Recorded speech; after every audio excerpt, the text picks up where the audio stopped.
इदम श्री सद्गुरुवे नमः।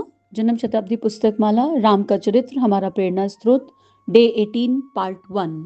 परम पूज्य गुरुदेव के इस दिव्य प्रवचन ने हमारी सोच को बदला, भावनाओं को बदला, विचारणाओं को बदला। सबसे महत्वपूर्ण चीज क्या डेवलप हुई अब तक के स्वाध्याय से? एक गुणग्राही दृष्टि। हम महापुरुषों को पढ़ें, हम दिव्य चरित्रों को पढ़ें, हम राम को पढ़ें, चाहे कृष्ण को पढ़ें, चाहे मोहम्मद साहब को पढ़ें, चाहे ईसा मसीह को पढ़ें, पर हम जब पढ़ें तो गायत्री रूपी विवेक और प्रज्ञा का साथ लेकर पढ़ें। और उस स्वाध्याय को, उस स्वयं के अध्ययन को इस तरह करें कि जो बात हमें समझ में आ रही है, जिस बात में हमें लॉजिक दिखाई दे रहा है, ऐसा लॉजिक जो भारत माता की तरफ ले जाता है, ऐसा लॉजिक जो अखंड भारत की तरफ ले जाता है, जो तिरंगे की तरफ ले जाता है, जो भीतर दैवीय चिंतन देता है, जो भीतर करुणा संवेदना देता है, जो बुराई भलाई से परे है।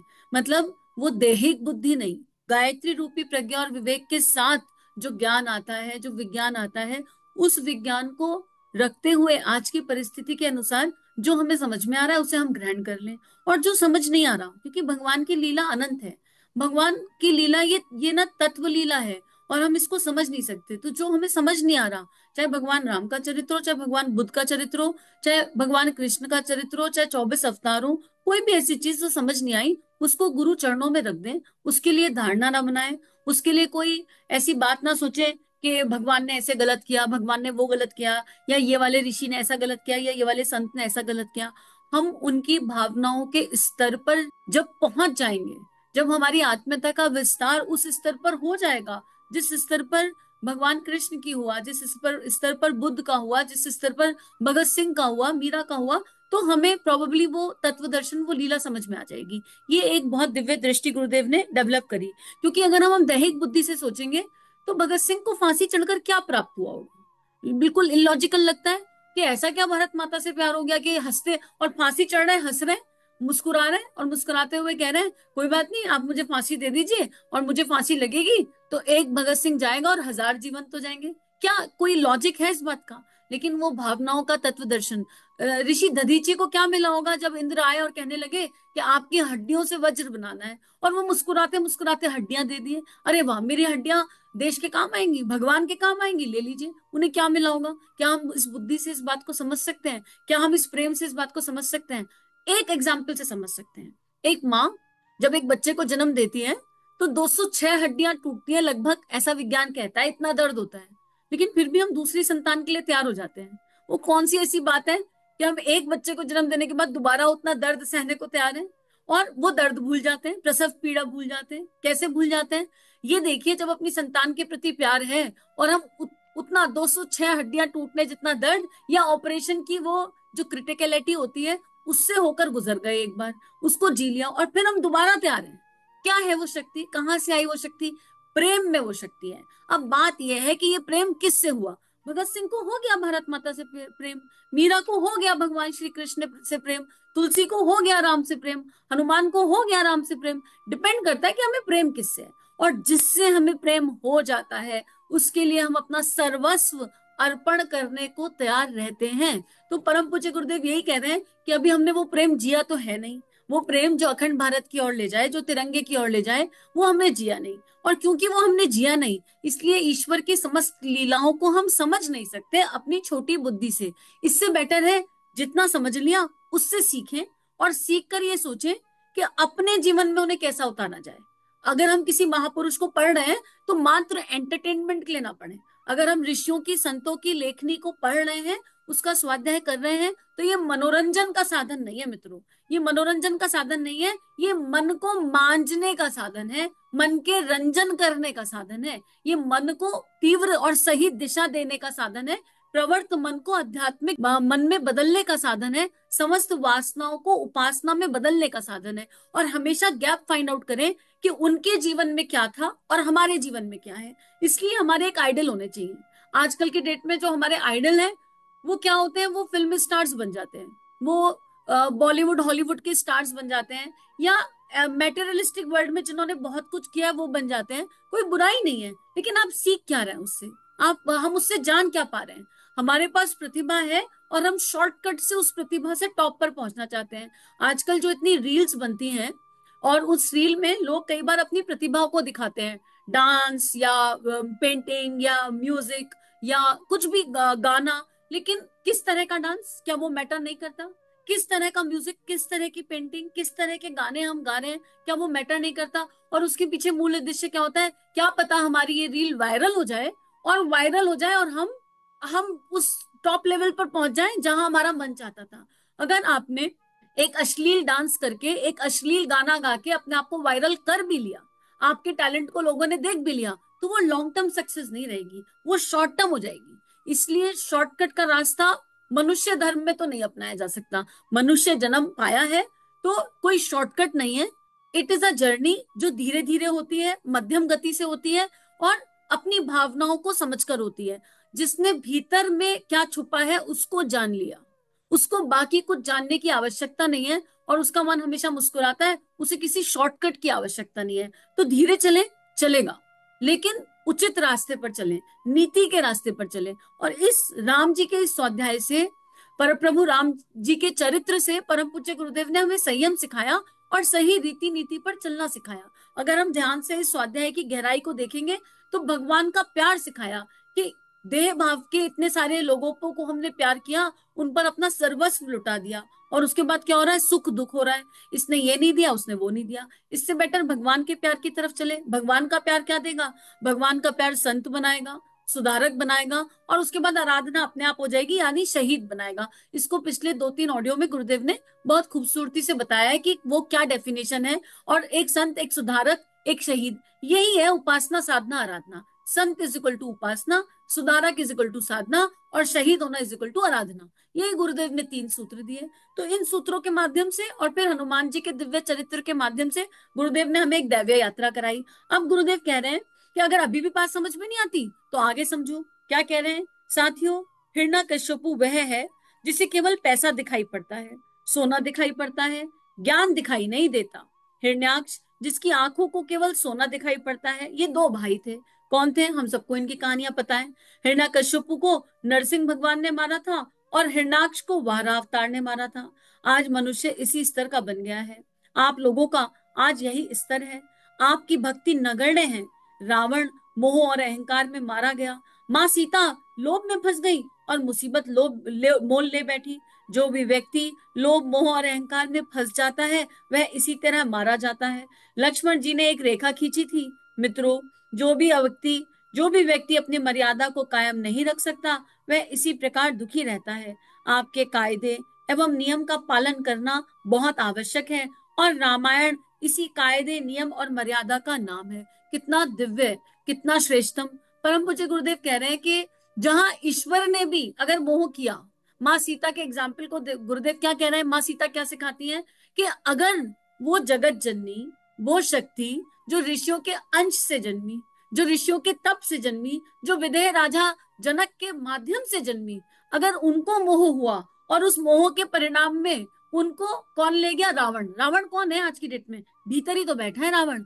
अहंकार भीतर बैठा है, मोह भीतर बैठा है। तो अगर माँ सीता नहीं बची, माँ सीता उस मोह के जाल में फंस गई, और फंसकर उनको क्या सहना पड़ा? रावण के पास जाकर रहना पड़ा, अपहरण हो गया। तो फिर हमारा अपहरण कैसे नहीं होगा? हमारी तो, हम माँ सीता के आगे हम कहाँ हैं? माँ वैदेही के आगे हम कहाँ स्टैंड करते हैं? कहीं भी स्टैंड नहीं करते। ना सीता जैसा त्याग है, ना सीता जैसा समर्पण है, कुछ भी नहीं है। और वो धर्म ही नहीं है, वो भावना ही नहीं है अंदर। वो, क्योंकि सीता कौन है? भारतीय संस्कृति। तो अगर इस कहानी से समझ नहीं आ रहा और ये कहते हैं लोग कि अरे सीता जी को भी तो लोभ मोह हो गया था, तो हमें हो गया तो कौन सी बड़ी बात है? अरे सीता जी अपने एग्जाम्पल से सिखा कर गई हैं कि मैं जगत जननी हूँ जिसने पूरे ब्रह्मांड को जन्म दिया है। अगर मुझे मोह हो सकता है तो फिर तुम लोग कौन हो? मैं, मानव देह में मोह बहुत कॉमन चीज है, तो बच के रहना। वो अपने उदाहरण से ये बताकर गई हैं, और मूल भाव हम उनका समझेंगे नहीं। सीता जी दैव्य थी, सीता जी को ये लीला खेलनी थी, और इस लीला के माध्यम से हमको समझाना था। तो गुरुदेव यही कह रहे हैं कि इससे सीख लो। और हिरण्यकश्यपु ने क्या किया? उन्होंने कहा हम भगवान बन गए। वो कहने लगे हम भगवान बन गए। उन्हीं के घर में एक भक्त का जन्म हो गया, और उस भक्त ने क्या कहा? नहीं, हम तो नारायण को मानेंगे, हम तो आपको नहीं मानेंगे। और भक्त की भक्ति ऐसी, इतनी दिव्य है कि उसके ऊपर हजारों वार कर लिए। चाहे खौलते हुए तेल में बैठाना हो, चाहे जलती चिता में बैठाना हो। कौन नहीं जानता भक्त प्रहलाद का नाम? हम सब जानते हैं। तो असुर के घर में भी दैवीय संतान का जन्म हो सकता है। हम अपनी असुरता को त्यागें और अगर हमारी संतान देवी है तो वो हमारा हमारा तारणहार बन जाएगा। तो यहाँ पर गुरुदेव ने वंश परंपरा को भी खत्म कर दिया। नहीं तो मोस्टली हम ये सोचते हैं कि जैसा हमारा वंश होगा, जैसा हमारा विदेह होगा, वैसे ही हमें संतान प्राप्त होगी, और इसलिए मातृत्व भाव की एनर्जी कहीं ना कहीं माइनस चली जाती है। तो असुर भी है, उसके घर में भी दैवीय संतान। क्यों? क्योंकि माँ दैवीय थी। माँ ने कह दिया बेटा पिता की गोदी नहीं मिली तो क्या हुआ, जाओ पिता की बुराई नहीं करते, पिता के चरण स्पर्श करो, नारायण की गोदी प्राप्त करो। और क्या हुआ? खंबे में से भगवान को प्रकट कर दिया। इतनी शक्ति है भक्ति की। और हमारी भक्ति क्या कर रही है? हमारी भक्ति हमारे भीतर के कुसंस्कारों को भी खत्म नहीं कर पा रही है। भक्ति में इतनी शक्ति है कि भीतर के समस्त मैल को धो सकती है। मित्रों, जो बड़े बड़े सन्यासी ऋषि मुनि होते हैं, ये लोग जो इतने बड़े बड़े तप कर लेते हैं, पहले मेरे मन में आता था ये लोग कैसे कर लेते हैं, इतना संयम आता कहाँ से इनके पास। मतलब इतना स्थिरता मन की, इतना स्थिरता के पानी नहीं पिएंगे, खाना नहीं खाएंगे, नमक नहीं खाएंगे, मीठा नहीं खाएंगे, या हिमालय पर चले जाएंगे, या इतनी सर्दी गर्मी सर्दी सह लेंगे। मतलब हमारे बुद्धि में इतनी शक्ति है, ये सूक्ष्म शरीर में इतनी शक्ति है, कैसे हो जाता होगा। और हम तो फिसल जाते हैं। जरा साल भर का अनुष्ठान कोई निमट जाए तो हमें अहंकार हो जाता है उसका। साल भर चलो 40 दिन का भी एक पूरा हो जाए तो अहंकार हो जाता है। ये लोग कैसे करते होंगे? पहले लॉजिकल माइंड ये सोचता रहता था। और जब परम पूज्य गुरुदेव ने भाव संवेदनाओं की गंगोत्री के बारे में समझाना शुरू किया तो समझ में आया कि ये लोग प्रेम की शक्ति से सब कर जाते हैं। मतलब वो भूखा रहते नहीं है, उनको इतना ज्यादा ईश्वर का प्रेम मिल जाता है कि उन्हें भूख ही नहीं लगती। मतलब प्रेम में वो शक्ति है जो सारे संयम निभा सकती है। अगर हम बुद्धि से संकल्प लेते हैं, देखो एक होता है बुद्धि से संकल्प लेना, मैंने संकल्प लिया और मुझे पूरा करना है, इसमें कहीं ना कहीं संकल्प छूटने के चांसेस होते हैं। और एक होता है भक्ति भाव, प्रेम में जीवन ही संकल्प बन जाना, उसमें संकल्प लेना नहीं पड़ता। माँ मीरा ने कभी कोई संकल्प लिया होगा? माँ मीरा ने कोई संकल्प नहीं लिया, उनका एक ही संकल्प था, गिरधर गिरधर गिरधर करना है। तो कोई संकल्प नहीं। परम पूज्य गुरुदेव ने इतना बड़ा तप किसी बुद्धि के आधार पर कर लिया नहीं, समर्पण के आधार पर दादा गुरुदेव को अपना सर्वस्व दे दिया। दादा गुरुदेव उनकी देह में बैठकर पूरे 24 साल के 24 अनुष्ठान कर गए, सारे संकल्प निभ गए। तो ये समझ में आया कि प्रेम में वो दैवीय शक्ति है जो कठिन से कठिन संकल्प को पूर्ण करा सकती है, क्योंकि चेतना संकल्प मुक्त हो जाती है। देह भाव में हमको संकल्प लेने की आवश्यकता है, पर जब हम प्रेम भाव में चले जाते हैं, देह भाव से थोड़ा स्टेप ऊपर, तो जीवन ही संकल्प बन जाता है। और जिसका जीवन संकल्प बन गया उसको फिर छोटे छोटे संकल्प लेने की आवश्यकता नहीं है। अब भगवान श्री कृष्ण से कहा जाएगा क्या प्रेम करने का संकल्प लीजिए? जो स्वयं प्रेम है वो प्रेम का संकल्प थोड़ा लेंगे। या जल से ये कहा जाएगा कि तुम जल त्यागने का संकल्प लो, वो जल है, अपने आप में पूर्ण है। तो ये प्रेम की शक्ति होती है जो दैवीय संकल्पों को पूर्ण करा सकती है। जब हमें ईश्वर से, भगवान से, भगवान की लेखनी से, संतों से, ऋषियों से, किसी एक दिव्य शक्ति से, गायत्री माता से, दुर्गा माता से, काली माता से, निराकार से, साकार से, ईश्वर से, अल्लाह से, गुरु नानक देव जी से, किसी से, श्रीमद् भगवत गीता से, श्री रामचरितमानस से, किसी एक दिव्य चीज से प्रेम हो जाएगा तो वो प्रेम हमसे वो सब कुछ करा लेगा जो ऋषियों ने किया, जो संतों ने किया, जो परम पूज्य गुरुदेव कर गए, जो भगत सिंह कर गए, जो जो सारे श्रेष्ठ मानव कर गए जो इस धरती पर जन्मे हैं, काया चाहे नर हो चाहे नारी हो। तो उसी प्रेम की शक्ति की बात कर रहे हैं। और वो प्रेम की शक्ति भक्ति में छुपी है, वो ज्ञान में छुपी नहीं। ज्ञान भक्ति के दरवाजे तक लाता है, और निश्चित रूप से लाता है, ज्ञान के बिना पॉसिबिलिटी भी नहीं है। और जब ज्ञान भक्ति के दरवाजे पर लेकर आता है ना, तो वहां पर बस जिसकी भक्ति करी सब कुछ वही हो जाता है, सत्य रज तम, सब कुछ ईश्वर हो जाता है, अपना कुछ रह ही नहीं जाता, पता ही नहीं कि कब क्या कर रहे हैं, कोई आइडिया नहीं लगता। और ये एक्सपीरियंशियल है। लेकिन भगवान अगर गुरुदेव यहाँ तक लाए हैं तो गुरुदेव हमारे भीतर उस भक्ति की संभावना को देख रहे हैं। गुरुदेव जानते हैं कि जो ये सुन रहे हैं, जो ये पढ़ रहे हैं, उनमें वो भक्ति का फ्लेवर छुपा है, भक्ति की वो संभावना है, और उनकी आत्मा में भक्ति की वो पुकार भी है। तो गुरुदेव हमारे अंदर भक्ति के बीज को, भक्ति के सॉफ्टवेयर को आज इंस्टॉल कर रहे हैं। तो एक गायत्री मंत्र इसी भाव से कि हम सबके भीतर गुरु सानिध्य में शरणागति के भाव से, गुरु की इच्छा से, हमारी अपनी कोई इच्छा नहीं है यहाँ पर, हमको भक्ति चाहिए तो ये फिर बुद्धि है, मेरी मुझे कुछ चाहिए, हमको कुछ नहीं चाहिए, बस शरणागति के एक भाव से अगर गुरु इच्छा हो तो भीतर जो उन्हें उचित लगे वो इंस्टॉल कर दें, और भक्ति का दिव्य सॉफ्टवेयर, भक्ति का दिव्य बीज हम सबके अंतःकरण में इंस्टॉल हो रहा है। इस भाव से गायत्री मंत्र और स्वाध्याय को पूर्णता की ओर लेकर चलते हैं।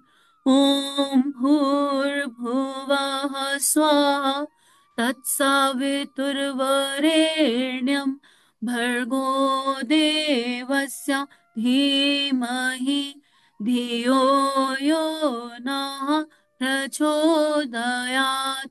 इदम अस्तित्व श्री सद्गुरु अर्पणमस्तु। सभी को आभार इस भावना को विश्वव्यापी बनाने के लिए। सभी को बहुत बहुत। चलिए समाज में कुछ अच्छा बांटें। अगर ये वीडियोस आपकी लाइफ को कंट्रीब्यूट कर रहे हैं, ये भावनाएं आपके हृदय को स्पर्श कर रही हैं, तो इन भावनाओं को विश्वव्यापी बनाने में हमारी सहायता कीजिए। चैनल को लाइक कीजिए, सब्सक्राइब कीजिए और पूरे विश्व में इस चैनल को पहुंचा दीजिए, ताकि संतों की लेखनी से जन जन का कल्याण हो सके। जय हिंद, जय भारत।